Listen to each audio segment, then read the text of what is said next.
জয় নিতাই গৌর হরি বল। আশা করি আপনারা সবাই ভালো আছেন, আপনাদের ভজন কুশল। আজকে আমাদের আলোচনার বিষয়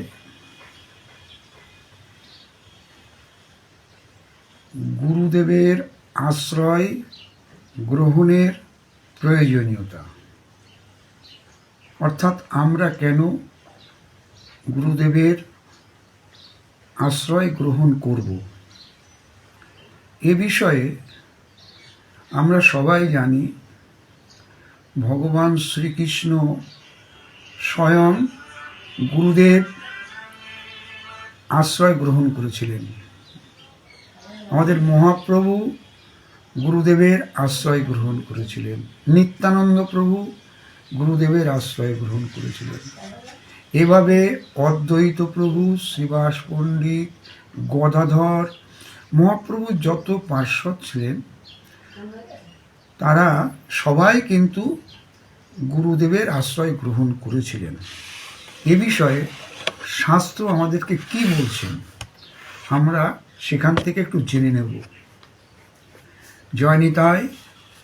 এ বিষয়ে আমরা সাহায্য নিয়েছি যে কেন গুরুদেবের আশ্রয় গ্রহণ করা প্রয়োজন। এ বিষয়ে আমরা প্রথমেই শ্রী শ্রী হরিভক্তি বিলাস, যেটা আমাদের ষড়গোস্বামীপাদের, যে গ্রন্থটি ষড়গোস্বামীপাদের দুই গোস্বামী, গোপাল ভট্ট গোস্বামী এবং সনাতন গোস্বামীপাদ মিলিতভাবে রচনা করেছিলেন, সেই গ্রন্থের শ্রী শ্রী হরিভক্তি বিলাস গ্রন্থে 20টি বিলাস আছে। আমি প্রথম বিলাসের 30 এবং 31 নম্বর শ্লোকের আশ্রয় গ্রহণ করব। এখানে শ্রীমদ্ ভাগবতে 10ম স্কন্ধের একটা শ্লোক তুলে ধরেছেন গোস্বামী পাদদ্বয়। বিজিত ঋষিক বায়ুভি রদান্ত মনস্তু রগম য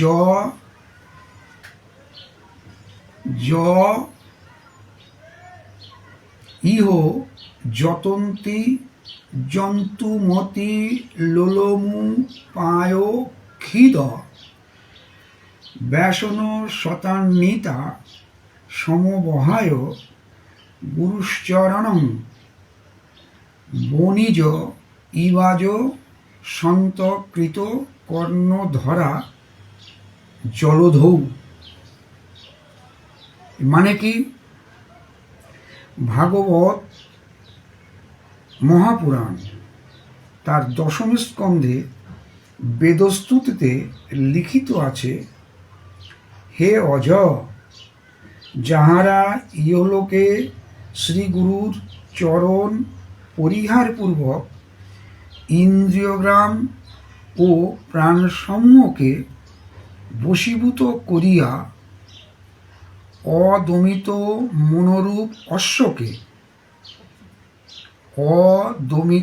মনোরূপ অশ্বকে সংযত করতে যত্নবান হয়, সেই সকল ব্যক্তি কর্ণধারহীন তরণীগত বণিকজন সমূহের জলধিগর্ভে পতনের ন্যায় উপায় ক্লিষ্ট ও বহু দুঃখাকুল হইয়া ভবসাগরে নিপতিত হইয়া থাকে। যারা মনে করেন যে গুরুদেবের আবার আশ্রয় গ্রহণ করার কি প্রয়োজন, এই কথা মনে করে যারা করেন না, শাস্ত্র কি বলছেন, ভাগবত কি বলছেন, যে তারা অদমিত মনোরূপ অশ্বকে, যে মনরূপ অশ্বকে দমন করা খুব কঠিন, এবং সেই অশ্বকে দমন করার জন্য যত্নবান হন না, তাদের অবস্থা কেমন হয়? গভীর সমুদ্রে কর্ণধার অর্থাৎ মাঝি ছাড়া যদি কোনো তরণী বা বাণিজ্য পথ, মানে কোনো জাহাজ গিয়ে যাত্রীসহ জলদিগর্ভ পতনের নেয়, অর্থাৎ সমুদ্রে ডুবে যাওয়ার মতো এই উপায় ক্লিষ্ট ও বহু দুঃখাকুল হইয়া অর্থাৎ এই সংসারের ভব সাগরে তারা দুঃখ কষ্ট জ্বালা যন্ত্রণা ভোগ করে গভীর সমুদ্রে অর্থাৎ ভবসাগরে নিপতিত হয়। এ বিষয়ে শ্রুতিশাস্ত্রে কি বলছেন? নৈষা তর্কেন মতিরোপণেয়া প্রত্যান্নে নৈব সুক্তানায় প্রেষ্ঠা। অর্থাৎ শ্রুতিতে বলা হচ্ছে, শোভন জ্ঞাতার্থ পরমযোগ্য প্রিয়তমা এই মতিকে তর্ক দ্বারা অর্থাৎ সকৃত যুক্তি দ্বারা পূর্বকথিত বিধি হইতে অপমার্গে প্রবেশ করাইবে না। অর্থাৎ মনোকল্পিত কোনো যুক্তি দিয়ে এই গুরুদেবের আশ্রয় গ্রহণ থেকে যেন কেউ চ্যুত না হন। এই ছিল আজকে আমাদের গুরুকরণ বা গুরুদেবের আশ্রয় গ্রহণের প্রয়োজনীয়তা কী এই বিষয়টি ভালো লাগলে, আপনারা আনন্দ পেলে এই অধমের এই প্রচেষ্টা সার্থক রূপ পাবে। জয় নিতাই, গৌর হরিবোল, জয় শ্রী রাধে শ্যাম।